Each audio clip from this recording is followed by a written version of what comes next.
আমার ভাই মরল কেন? প্রশাসন জবাব দে। আমার ভাই মরল কেন? আমার ভাই মরল কেন? প্রশাসন জবাব দে।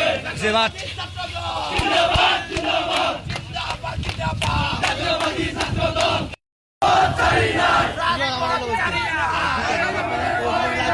প্রমাণের ভয় নাই রাজপথ ছাড়ি না প্রমাণের ভয় নাই রাজপথ ছাড়ি না ষড়যন্ত্রের কালো হাত ভেঙে দাও ঘুরিয়ে দাও ষড়যন্ত্র হয়নি শেষ ঘুরিয়ে দাও বাংলাদেশ ঘুরিয়ে দাও বাংলাদেশ ষড়যন্ত্র হয়নি শেষ ষড়যন্ত্র হয়নি শেষ ঘুরিয়ে দাও বাংলাদেশ দিল্লি গেছে স্বৈরাচার পিন্ডি যাবে রাজাকার দিল্লি গেছে স্বৈরাচার জিন্দাবাদ তারেক রহমান বীরের বেশে আমরা বীরে বাংলাদেশে মাটি ডাকছে তারেক রহমান আসছে নেতা তারেক রহমান ইতিমধ্যে ঘোষণা দিয়েছে যে সন্ত্রাসীর কোনো দল নাই সন্ত্রাসী যে দলেই হোক তাদেরকে যেন আইনের আওতায় আনা হয়